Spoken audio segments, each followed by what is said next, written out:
İnsanlar böyle bayılmış. Alkolden dolayı. Burası El Salvador. Ablamız satış yapıyor. Burası El Salvador'un ortası.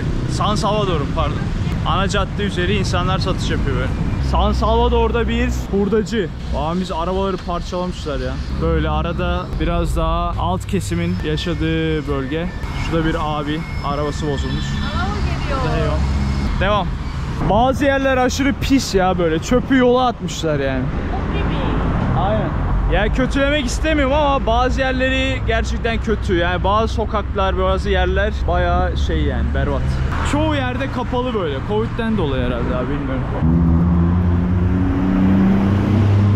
Otobüsler böyle bu şekilde. Herkese merhabalar. Burası El Salvador'un başkenti San Salvador ve dünyanın kurtarıcısı İsa heykelinin altındayız. Yani heykelin adı öyle. Dünya kurtarıcısı meydanı burası. Hemen buraya bir çam ağacı dikmişler yılbaşı için. Şurada da yaklaşalım. Cuscatlan yani El Salvador'un El Salvador olmadan önceki ismi, ilk ismi. Anlamı ne biliyor musunuz? Mücevherler diyarı.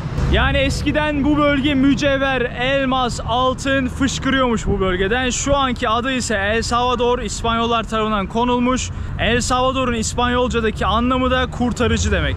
Kurtarıcı El Salvador. Ve gördüğünüz gibi El Salvador'un başkenti San Salvador aslında bayağı da büyükçe bir şehir. Çünkü McDonald's'ından tut.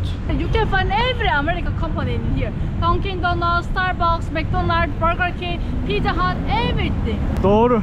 Büyük. Yani o franchising büyük şirketler burada dolu. Çünkü dolar var ülkede. Para birimi dolar. Ağaca bak nasıl kesmişler ya. Yuh. Bu ne ya? Benden büyük ağacı kesmişler. Evet, şöylemesine büyük. Bak Washington bile göz kırpıyor be. Dolar var ülkede, dolar. Washington nasıl mutlu bak. Doların üstündeki abi bu arada, 100 dolar. Ve gördüğünüz gibi hala da El Salvador gelişmekte olan bir ülke. Neden? Çünkü yatırım. Boşuna demiyorum para birimleri Bitcoin diye. Adamlar yatırımı yapıyor. Ve burası da gelişmekte olan AVM'lerden biri. Böyle polis avlarımız da geçiyor. Yeni. Önünden geçen otobüs de tavuk otobüsü bu arada. Beliz'de var diye çıkın otobüsü o. Güzel. Yine de böyle her yerde pompalı abiler var. Abi burayı koruyor. Herkesin elinde bir pompalı var ama böyle güvenlikçilerde. O biraz tedirgin ediyor. Ancak Guatemala'da aynı. Bak meydanda da böyle haç tutan papaz var. 1980-2002. Erken ölmüş be. 22 yaşında ölmüş adam. Niye öyle olmuş?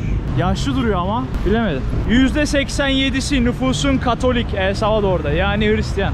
Bak Spider-Man abimiz satışta. Yolun ortasında Spider-Man var ya. Ciklet falan satıyor abi. Çok fit değil. Biraz şişman bir Spider-Man. Biraz şişman değil. Bayağı şişman. Uçmaya burada ciklet sata şişmanlamış abi. Burası meydanı böyle. Bak burada cam silen abiler de var. Işıklar durunca direkt çalışıyorlar. Onlara 3-5 atıyorlar böyle camdan. Bizdeki gibi, bizde de var o. Çocuklar genelde. Yaşları küçük. Bu da otobüsü. Bak cadde üstü böyle evi olan bir abla var. Böyle ev yapmış. Şurada da güneşleniyor. Ve beyaz yani öyle yerli halktan siyahi biri falan da değil. Bildiğin beyaz tenli bir abla. Aslında da güzel hayat değil mi? Ay, hayatı güzel. Yaşayınca güneş. Bu arada El Salvador'da %1 Amerikan nüfusu var. Yani Amerika'dan göç edip El Salvadorlu olup burada yaşayan %1'lik halk var. %90 karışık halk var. Buradaki zamandan kalma Aztekliler işte yerli halk İspanyollarla karışmış. %9 da tamamen yerli halk var. %9. Onlar dağlarda falan yaşıyor. Excelente. Me va a sacar. Gracias. Gracias. Tengo Spanish subtitle. Sí. Sí. Excelente. Turco, hablar turco para video, por video. No, yo solo español puedo. Poquito. Ella mejor. ¿Cuánto tiempo tienes de estar acá? 2 días. Ah, qué poquito. Sí. Lo dejo. Mucho gusto. Mucho gusto. Mucho gusto. Adiós. Birinci El Salvador'ya arkadaşım. Hani insanlar çok iyi. Yolda gördü video çekiyoruz. YouTube kanalına abone olur muyum dedi. Ol dedim. Sen de olup like atarsan sevinirim. Bak elin adamı yolda abone oluyor. Beğeniyor, seviyor. Yani. Yani.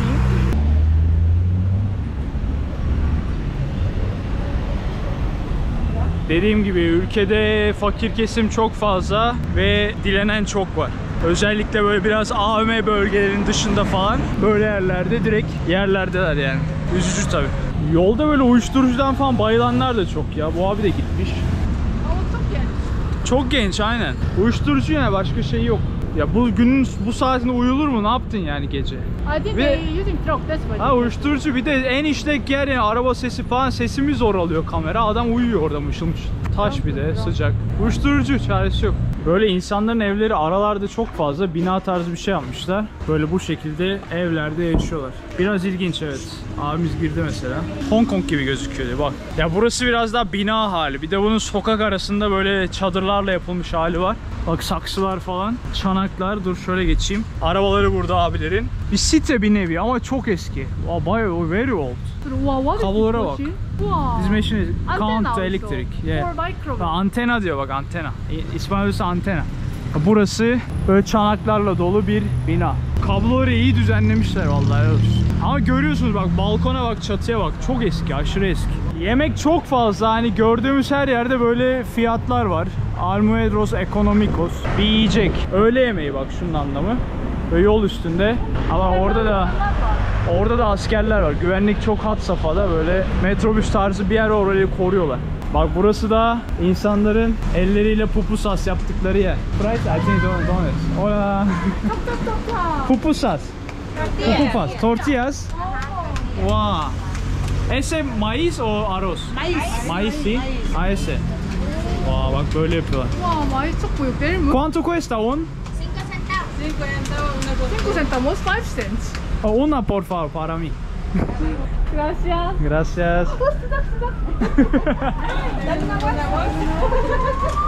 Gracias. So hot. Ah, tengo. Ah, dice free. Oh, está bien. Oh, Really? muchas gracias. Ah, muchas gracias. Ücretsiz. Wow, abla direkt verdi. Let's try. Muy rico. Rico. Adı bunu yemeğin yanında yiyorlar, ekmek gibi. Abla öyle verdi, para da almadı. Wow, muchas gracias. Mucho gusto. Hasta luego. Adios. İyiler ya insan, bayağı iyiler, baksana. Böyle yerde bunun fiyatı da yok pahasına aslında. Kaç para dedim? For 21 dolar. 20 tanesi 1 dolar, yani tanesi 5 sente falan denk geliyor. 20 tanesi 1 dolar var, hesap et. Bir tane, insanlar bundan 20-30 tane alıyor da öyle para kazanıyorlar. Bir tane tadımlık deyince kadın direkt verdi. Böyle aralarda bak, dediğim yerler burası. İnsanlar böyle sokak aralarında yaşıyor burada. Güzel ama. Burada da yemek satıyorlar, ocak. Bak yemeklere bak, tacos mixto, torta, sopa. Bak şu çorba, tortilla içine şundan koyuyor. Diğerleri ekmek falan. Taco. Ya Meksika'ya benzer. Meksika, Kolombiya karışık bir kültürü var, yemek kültürü. Bu güzel, sağ olsun. Ağzım tatlandı. Şu araya girelim, hep cadde üstü yürüyoruz arabalarla. Bir de aradan bakalım nasıl yaşıyor insanlar. Hola. Their style different. Hola. İnsanlar çok mutlu. Çok güzel. Aynen, insanlar çok iyi. Bak ablamızın bir televizyonu var içeride. Bir hamağı var. Bir kulübesi var, böyle burada yaşıyor. No? No, I have to record. That's why we gonna walk on the street. Thank you. Yeah. Gracias. Gençler video çekme falan dedi de arkada. Tehlikeliydi herhalde, bilmiyorum. Biz de geri döndük. Gracias. Okay. Gracias señor. ¿Por qué no video? Es peligroso. No, Peligroso. because the people don't like it. Really? Ah. But you like it? You like it? No, I like You it also too, don't man. like it. Because you know the people are different over here. They see this and this is the Metrocentro. Yeah. Ah, it's problem. Yeah. Oh, thanks so much. Thanks so much. Gracias. Privacy yüzünden. Özel yani, tehlikeden değil. Özel bölge, girme dedi. Gençleri mahallenin. Bize girmedi. Evet, cadde üstü devam. Sanırım burası biraz da tehlikeli. Arkada abi uyuşturucu kullanıyor direkt sokak üstü. Gençler bir yandan da öyle girme falan dedi. Elimizde kamera var. Belki soyuluruz, mahalle arası sorun çıkar mahalleye falan gibisinden. Bilmiyorum, böyle mahallenin gençleri, bıçkın insanları karşıdan gelme dediler. Biz de döndük. Buralar daha sakin ama. El Salvador'da normal bir hayat şu an insanların yaşadığı.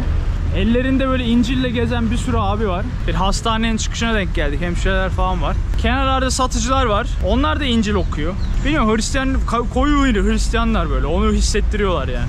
Bak, normal bir hayat. Güzel kokan. Yani insanlara göre hani ben gelmeden önce gerçekten diyordum acaba sokakta insanların vuruyorlar mı acaba, hani böyle nasıl bir yer?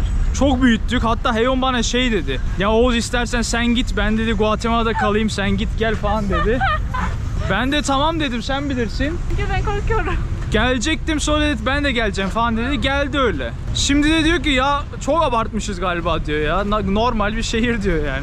Sanırım öyle. Ya vardır tehlikesi de bence hani Latin Amerika tehlikesidir. Öyle hani savaş, mavaş, insanları sokakta vuruyorlar, öyle bir şey yok ya. İnsanlar yaşıyor böyle güzel güzel. Ya denk gelirse denk gelir ama yani vurulabilirsin, soyulabilirsin. Ama olasılık sadece. Bak tarihi bölgeye doğru giriyoruz. Yeah. Burası hastane sanırım. O harbi hastane. Let's leave it, get up. Bak burası ulusal hastanesi El Salvador'un. İnsanlar böyle hastaneden çıkıyor, tedavilerini görüyor. Sanırım ücretsiz sağlık. Çünkü El Salvador başkanı şu an bayağı iyiymiş. Ve El Salvador halkının çoğu seviyormuş yani başkanı. Şu Bitcoin olayları biraz bozmuş ancak genelde seviyorlar. Genç, dinamik, enerji dolu, yenilikçi. Önceden buranın belediye başkanıymış başkentin. San Salvador'un 30'lu yaşlarında. 4 sene önce demişler adam 35 yaşlarında falanken sen artık başkan ol demişler. Büyük bir oyla kazanmış ve ilerletiyor yani. Koşturuyor adam, helal olsun. Güzelleştiriyor yani El Salvador. Bak şunlar hep Kore'nin kakao ayıları. Burada da Kore kültürü var. Seviyorlar Kore'yi. Kore ya.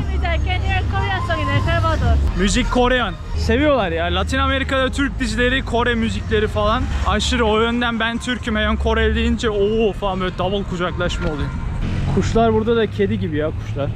Hiç kaçmıyorlar yani. Baksana. Burası ana caddelerinden biri. Teknoloji Üniversitesi var önünde. Güzel bir yürüyüş turu yapalım. Hadi bakalım. Bak bu.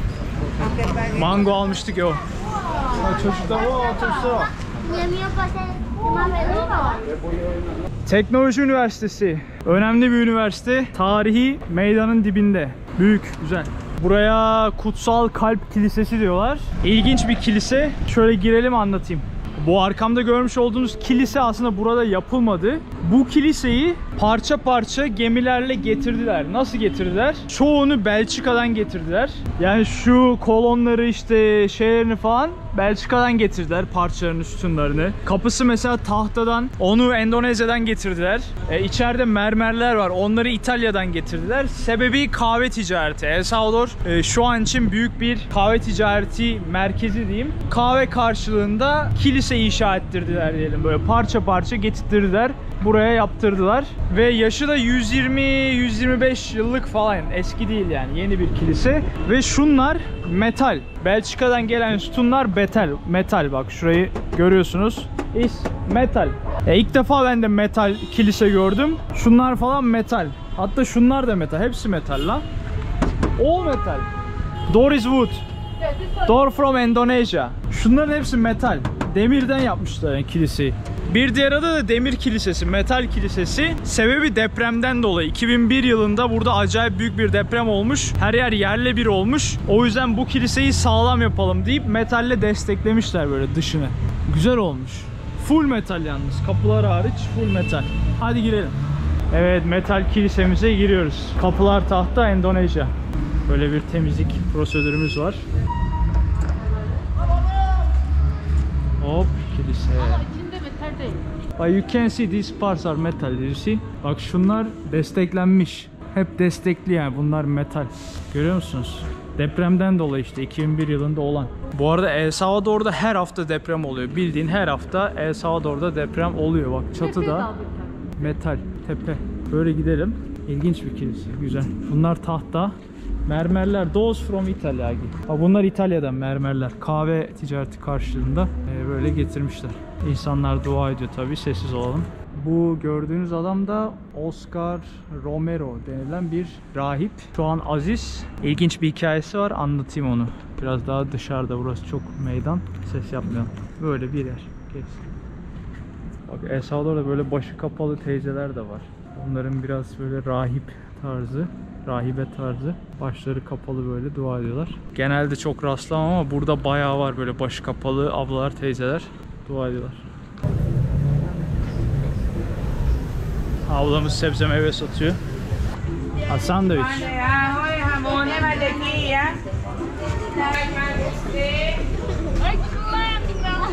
Burası biraz daha pazar yeri, böyle insanların bir şeyler sattığı yer. Market diyeyim. Halka açık pazar.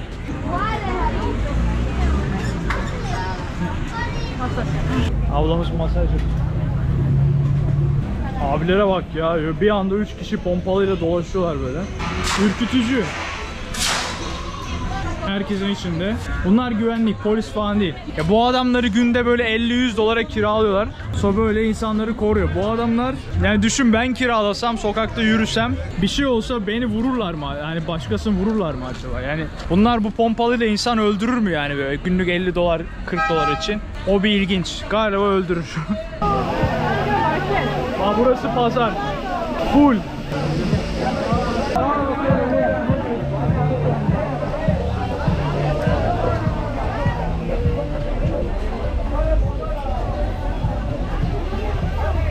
İnsan kaynıyor var ya.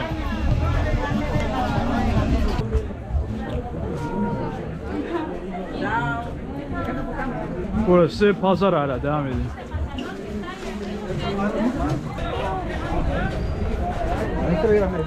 Pazardaki en ilginç şeylerden biri, insanlar dokunuyor böyle. Ne arıyorsun diyor, dokunuyor böyle kolumuza, omzumuza falan. O biraz ilginç ve acayip kalabalık. Baksana, full ya. Burası meydana giden yol aslında. Yolu kapatmışlar komple. Bak, hiçbir şey gözükmüyor. Çatısı bile var. Her zaman açık burası böyle. Aa, aşırı büyük ya. Dolu yani, full her yer pazar burada. Çok büyük. Her şey satılıyor bir de. Bu abimiz ne satıyor ya? Ice. Buz. O ilginç.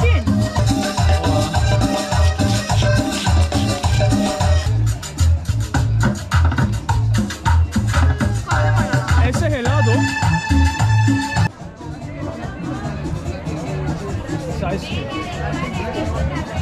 Abimizin şurupları var böyle. Bunları döküyor üstüne. Dondurma oluyor. Tatlı tatlı. İnsanlar da yiyor. Bak, burada da bir kilise var. Onun hikayesini de anlatacağım. Böyle polis abimiz var böyle. Silahlı. Güvenliği sağlıyor. Poliste de pompalı var. Şeyde de var. Güvenlikte herkese pompalı var. Bu arkamda görmüş olduğunuz kilise Metropolitan Kilisesi ve 3 sefer yıkılmış. Komple darmadağın olmuş. Sebebi deprem. Sadece 2011 değil. Her hafta sık sık deprem oluyor demiştim. Bunlardan biri büyük çarpmış ve 2 sefer bu binayı yerle bir etmiş. Ancak aynı yerine aynı şekilde 3. kez inşa etmişler. Şu an yine sağlam. Ancak tekrar deprem olsa tekrar yıkılacak. Tekrardan inşa edecekler. Yani sürekli bir inşaat hali var bu kilisede. Depremlerden dolayı. İçeride de Oscar Romero adlı rahibin portresi var. 1964-1992 yılları arası Guatemala ile birlikte El Salvador'da da iç savaş çıkıyor ve insanlar birbirine giriyor. Devlet ve gerilla arasında. Bu savaş büyüyor ve bitmiyor. Yani bir sürü insan ölüyor. Bu içeride bulunan Oscar Romero adlı rahip de savaşın durması için iki tarafa da mektuplar yolluyor. Acayip ısrarcı, sürekli durun, Tanrı size durmanızı emrediyor. Artık birbirinizi öldürmeyin, siz Hristiyansınız, kardeşsiniz, yapmayın etmeyin diyerek darboğaz ediyor devleti ve gerillaları. Bu sebeple kimin yaptığı belli değil, devlet veya gerilla bu içerideki portresi bulunan Oscar Romero adlı rahibi suikastla öldürüyor. Rahip tabi o zamanlar aziz değil. Bu olayın üstüne Vatikan'dan Papa geliyor ve diyor ki böyle cesur bir rahip ödüllendirilmeli. Ölümünden sonra bu rahibi Saint, yani aziz ilan ediyorlar. Bir nevi San Oscar Romero oluyor içerideki rahibimiz. Bu da General Heraldo, El Salvador'un eski başkanlarından, bayağı ünlü. Burada heykeli var. Şu an restore ediyorlar. Yılbaşı için süslemeler var. Şu arkada görmüş olduğunuz ulusal saray ve demiştim ya iç savaş vardı burada diye. 1992'ye kadar. 1992 yılında, yani 25 sene öncesinde falan, tam burada barış anlaşması imzalanıyor. Savaşın sonunda gerilla ve hükümet taraflı artık savaşı bitiriyoruz diye barış anlaşmasını bu sarayın içinde imzalıyorlar. Artık burası bir müze. Savaş anısı müzesi tarzı bir şey. İnsanlar böyle eğleniyor. Burası meydan. San Salvador. Güvenlikte ve polis abilerimiz var. Evet, burası. Oscar Romero dediğim adam şu. Bak yukarıda da fotoğrafı var. Bu adamı işte idam ediyorlar ama şu an Aziz isminde. This guy assassinate. Devlete ve gerillaya karşı çıkan rahip işte öldürülüyor. Önünde de bağış toplayan ufak bir genç. Güzel bir kilise burası da. Böyle bayağı büyük, iyi, güzel. Görüyor musun şeyleri, portreleri? Hep böyle İsa'nın doğumunu falan anlatan, İsa ile alakalı şeyler. Nasıl peygamber olduğu, nasıl çarmıha gerildiği. Hep portrelenmiş böyle, asmışlar tepeye. Bak İsa'nın doğumunu resmeden 2 tane abla. Para verince hareket ediyorlar. Süper değil mi ya? Very professional. Yeah.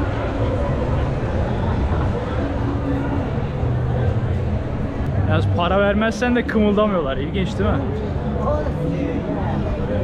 Ne diyor? $1 ver, İsa'yı doğurt. Give $1, make the Jesus burn. Really so professional. Güzel iş. Çok güzel işi. $1 ver, İsa doğsun. Bak $1 verdi abi, kadın gülümsedi. Süper ya. Böyle bir hüzüntü var, böyle bir Mekkeli şeylerin havası var.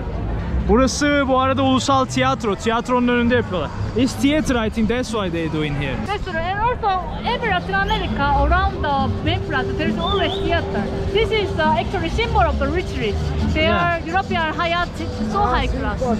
Bu evet sanatın şeyi, evi yani. Tiyatro evi işte. Ha, buraya da yılbaşı. Güzel bir meydan burası da. Bak burada da güvenlik hat sapa. Her yerde böyle polis abilerimiz var. Bayağı koruyorlar yani burayı. Bir de burası eskiden o geçtiğimiz pazar gibiymiş önceden. Yeni başkan Bukele demiş ki bu ne böyle ya, burayı biraz Avrupa'yı bir havaya bürelim demiş. Bu pazarcı ablaları yani çoğunluğunu böyle buradan çıkarmış.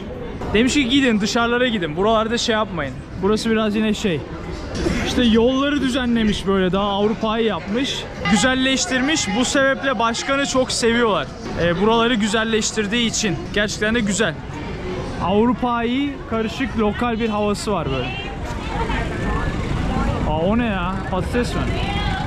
Garlic, but big garlic. I don't know. Turp mu acaba? Everyone wants Kavga ediyorlar. Bak Chivo ATM'si burada da var. Bitcoin ATM'si. İnsanlar para çekiyor böyle buradan. ATM şurada. Önünde yardımcı olan abiler var, görevliler var. 20 kişi var ya orada. Chivo. Bak askerler böyle burada Chivo'yu koruyorlar. İyiler ama asker, polis hepsi gülümsüyor. Birlikte de çalışıyorlar, mutlular. Bak şurada polis abiler var, ağır silahlı. Böyle onlar da burayı koruyor. Burası merkez, devam. Ya adım başı polis, asker, acayip güvenli aslında. Yani hiç şey olmaz burada kimseye. Bak şu gördüğünüz La Dalia buranın ilk gazinosu. Yani buranın değil, bütün ülkenin ilk gazinosu. Yani kumar oynanan ilk yer. 1800'ler falan yazıyor. 1880'ler falan sanırım. Karşısındaki dükkanlarda böyle Bitcoin kabul ediyor. Baksana. Bitcoin kabul edilir yazmışlar burada. Süper değil mi? Çok eski La Dalia. Burası bir diğer meydanı. Bak gösteri var şurada. Millet oynuyor.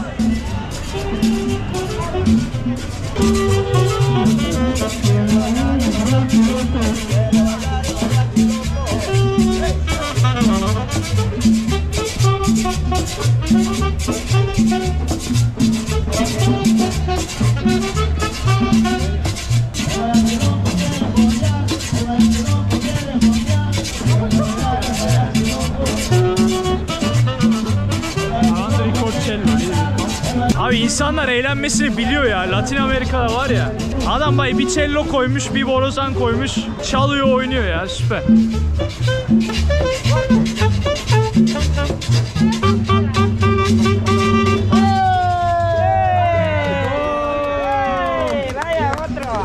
Böyle insanlar seviyor. Güzel, eğleniyor. Çok güzel. Aynısı şurada da var. Bak burası da aynı. Bak teyzeme bak. Bak teyzeme bak.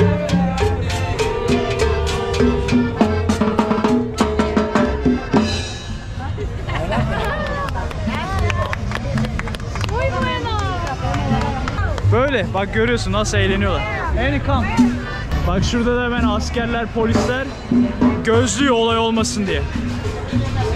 Bak ayakkabı boyama kültürü de var, temizleme. İnsanlar böyle Meksika'dan kapmışlar bu kültürü. Orta Amerika boyunca ayakkabı temizliyorlar, baksana. Bu en çok Meksika'da vardı. Bak sütyen satan bir abla var. Başı kapalı bak. Görüyor musun? Ablanın başı kapalı.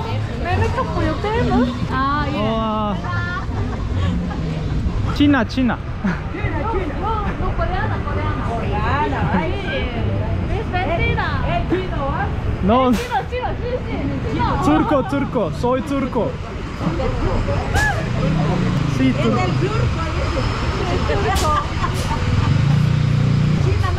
No, coreana. Linda. Sí, muy linda.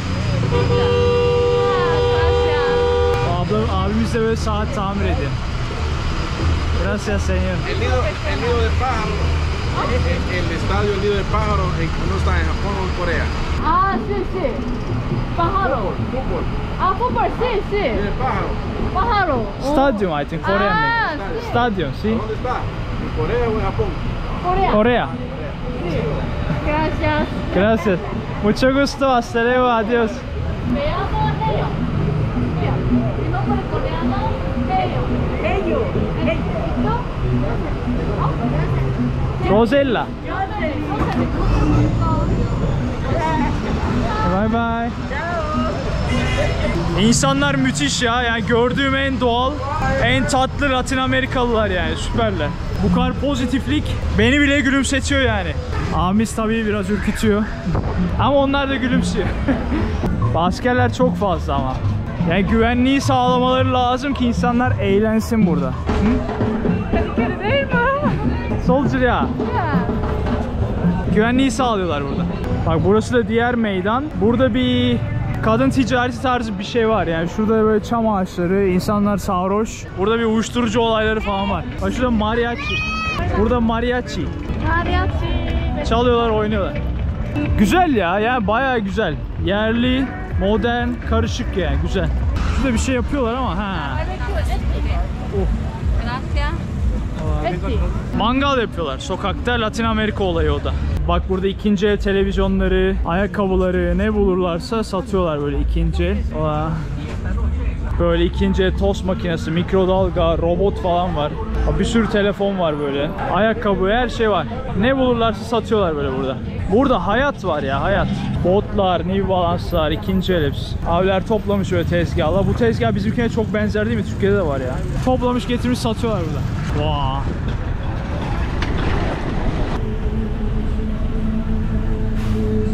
Yol üstü, bıçak tersi makinesi. Her şey var. Kumandalar, kablolar, her şey. Burası hemen merkezin arka tarafı bu arada. Tarihi bayağı güzel. Şurada bir tarihi bina var ama sanki terk edilmiş böyle. Eski. İlginç. Abiler bayılmış arkada. Büyük ihtimal uyuşturucu. Burada bir kilise var. Bu kilise çok ilginç bir kilise. Mimarisi çok farklı. Bildiğiniz kiliselere hiç benzemiyor. Ve acayip de bir hikayesi var. El Rosario diye geçiyor. Camları böyle mozaik. Hikayesi şöyle. Buranın mimarı diyor ki öyle bir kilise yapacağım ki herkes diyor böyle şok olacak diyor. Herkes beğenecek diyor. Şeyini çiziyor, projesini, geliyor El Salvador'un papasına. Diyor ki böyle bir projem var, yapmak istiyorum diyor. El Salvador da diyor ki oğlum diyor bu bizim kilisemize hiç benzemiyor diyor. Ne kulesi var diyor, ne bir şeyi var diyor, ne kubbesi var diyor. Böyle kilise olmaz diyor. Peki diyor. Peki diyor nasıl olacak diyor. Yapamazsın diyor. Git diyor yani, iptal diyor proje. Ama çocuk azimli. İçeride büyük planları var. Nasıl yaparım, ne yapmalıyım diye. O hırsla gidiyor İtalya'ya. Vatikan'ın papasını buluyor ve diyor ki böyle bir projem var. El Salvador'a sundum ancak kabul etmediler. Ne yapmam gerekiyor? Bana bir yol gösterin. Vatikan papası da diyor ki al oğlum sana izin. Git diyor projeni gerçekleştir diyor. El Salvador'da kiliseni yap. İzni koparan mimar geliyor buraya. El Salvador papasına gösteriyor. Aha diyor belgem, artık yapabilirim diyor. Müsaadeyi alıyor ve yapıyorlar kilise inşaatını. Ablanın biri gülümsedi de. Bu kilisenin bir diğer adı da Tanrı'nın gözü. Nasıl? Görüyorsunuz ovalliği. Şu öteki tarafında böyle bir göz izlenimi var. Mozaiklerle de onlar renklendirilmiş. Güneşin doğumuyla böyle izlenen yansıma Tanrı'nın gözünü ifade ediyor. Bir nevi bu tarz ufak detaylar papalığının aklını çelmiş Vatikan'daki ve izni vermesine vesile olmuş diyelim. Gidelim. En ilginç kilise belki de Latin Amerika'daki. Bu bir kilise, görüyorsunuz. İlginç mi? Bak kilise şuradan gözüküyor sadece. Şöyle pencerede ufak ufak delikler var. Bu deliklerden giren güneş farklı bir yansıma yapıyor içeriye. O yüzden Tanrı'nın gözü diyorlar buraya. Böyle gidelim. Aslında çok akıllı plan. Akıllı plan da sanki şu anda da kapatmışlar ya. Hani öyle bir meydanda olan bir şey yok yani. Ola ola. Welcome to Salvador. Welcome to Salvador. Ya van a encontrar el kilómetro cero. Okay, segunda. Ahí vayan guiándose. Okay. Zoom zoom. Taclán, segunda calle. Aa, gördüm. Gracias. Okay, muchas gracias. Hasta luego. Gracias. Polis abiye sorduk. Burada San Salvador'un orta noktası var. Oraya gitmeye çalışıyoruz. 0 kilometre yazmışlar. Yani o noktadan dışarıya mesafe yok. Tam orta yani. Oraya gidiyoruz. Ve burası da San Salvador'un orta noktası. Tamamen orta. 0 kilometre yazmışlar. 0 kilometre. El Salvador'un ortasındayız şu an. Heyolda. South, north, east, west. Aynen, kuzeyi, batısı, güneyi, doğu, yok. Bunlar da farklı ya şey. Middle of the Ha, East şu ya, ben bunu W sandım aynen. Doğu, rezil olduk, kuzeyi, batıyı bilmiyoruz ya. Kuzey, batı, doğu, bu da güney. Orta noktası burası. Bak bir abi daha var burada. Uyuşturucudan bayılmış direkt. Burası da bir başka turistik caddesi. Bak bu abimiz de kılıcını tutmuş böyle. Fotoğraf $1 yazmış. Instagram'ını da vermiş. Cruz Art 969 and böyle abimiz güzel duruyor. Bugün de maça denk geldik. Bak maç çıkışı. Bu ligin finaliymiş. En güçlü iki ekip karşı karşıya gelmiş. Onların taraftarları. Böyle her yerde de forma satıyorlar. Çocuklar çok seviyor. Ya. Polisler koruyor abileri. Stat da şu arkada, güzel. Büyük stad aslında, öyle küçük şey değil. Bak polis abla.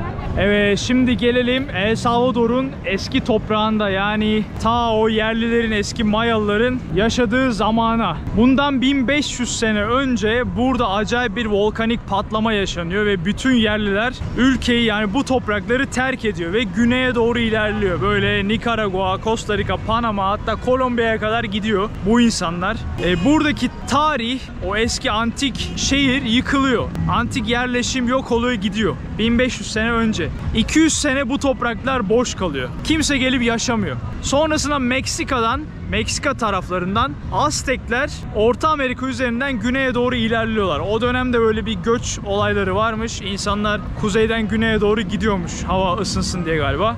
Aztekliler bu topraklara geliyor. Volkanik patlamadan 200 yıl sonra. Buraya Maya kültürünü, Aztek kültürünü enjekte ediyorlar. Burada da tapınaklar var. Aztek tapınaklarıyla çok benzer. Bu Meksika'daki tapınaklara benzer. Ayrıyetten onun öncesinde de kalan Maya şehri kalıntıları da var. Bu olaydan sonra Aztek, Maya karışık bir ırk bu topraklarda yaşıyor. 1500'lü yıllara kadar. Ondan sonrası bildiğiniz hikaye. İspanyollar geliyor 1500'lü yıllarda. Buradaki yerlileri öldürüyor, sömürüyor, köleler getiriyor derken 1821'e kadar bu ülke sömürülüyor. Niye 1821? Eskiden El Salvador, Guatemala aynı ülkeymiş. Hatta bir dönem Honduras, El Salvador, Guatemala hepsi böyle bir ülkeymiş. Neydi? Bir şey Honduras diye çağırıyorlardı bu tüm ülkeleri. Ondan sonra ayrılıyor. İspanya himayesinde devam ediyor. Ülkenin bayrağı şu. Bu birincisi Guatemala, ikincisi El Salvador. Tam gözükmüyor ama şöyle anlatayım. En üstte bir mavi var. Bu mavi rengin anlamı gökyüzü demek. Yani tepede görmüş olduğunuz mavi renk. Onun altında ise beyaz var. Bulut beyazı. Anlamı barış. Barışı temsil ediyor. Onun altında ise bir mavi daha var. Farklı bir mavi. Bu mavinin ismi indigo. Sebebi El Salvador'da eskiden indigo ticareti yapılıyormuş. Indigo ne? Bu kot pantolonlarda kullanılan mavi renk. Eskiden Amerikalılar kot pantolon üretirken indigo boyasını El Salvador'dan ithal ediyorlarmış. Sebebi de bu topraklarda yetişen bir bitki var. Indigo bitkisi. Bu bitkiden mavi renk elde ediliyor. Hatta bu mavi renk eskiden Maya ırkında da kullanılıyormuş.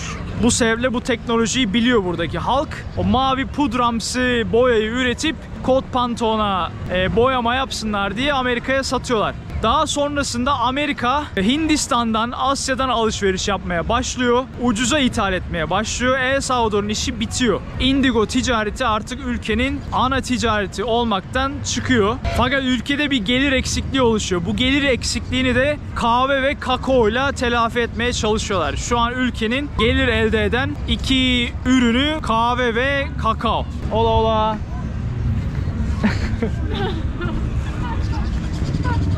Kaçtı. Ola ola. Evet, çocuklar öyle gülüyor, eğleniyor.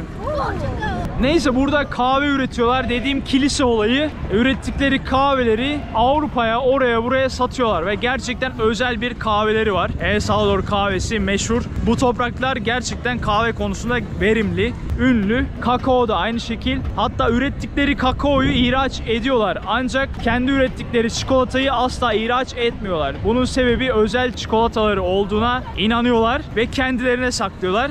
Biz de gidip o çikolatayı deneyeceğiz. Bakalım tadı nasılmış. Videonun başında demiştim, ülkenin bir diğer adı Cuscatlan. El Salvador'dan önce, yani kurtarıcı anlamından önce ülkenin adı mücevherler diyarıydı. Altınlar, elmaslar, zümrütler fışkırıyordu bu ülkeden. İspanyollar da bu sebeple 300 sene burayı sömürdü. Hiçbir mücevher bırakmadılar. Hepsini alıp Avrupa'ya götürdüler.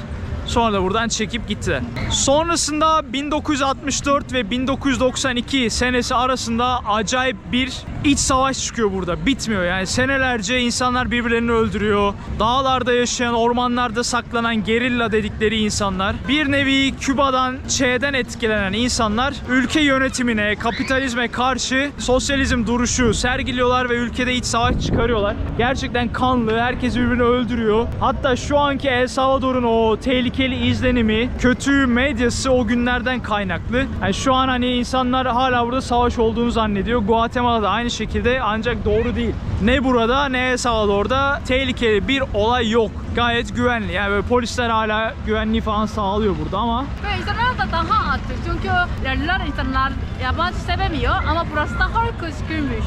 Doğru, sebebi çok fazla turist gelmediği için. Çünkü korkuyorlar. İnternette bir yaz El Salvador, hep sürekli yılda işte 4000 cinayet işleniyor. Hangi şehirlerde işleniyor? En katil cinayet şehri işte San Salvador. Gitsem öldürülür müyüm? Orada otobüs var mı? Orada taksi var mı? Taksici beni kaçırır mı? Hep böyle sorular var. O yüzden bilinmeyen bir olay var. Şu anda size bu video ile birlikte aslı anlatmaya çalışıyorum. Umarım başarılı olmuşumdur. Kendinize iyi bakın. Bir sonraki videoda görüşmek üzere. Hoşça kalın. Bay bay. Bye bye. Bu da El Salvador akşamı. Böyle karanlık. Akşam daha bir renkli, aynen. Böyle insanlar böyle takılıyorlar. Güzel. Biraz da böyle dolaşalım. Sonra eve gidelim. Ben Oğuzhan Tıraş. Eğer gezi videolarımı beğendiyseniz abone olmayı unutmayın. Bu kanalda dünya üzerindeki bütün ülkeleri hep birlikte gezeceğiz.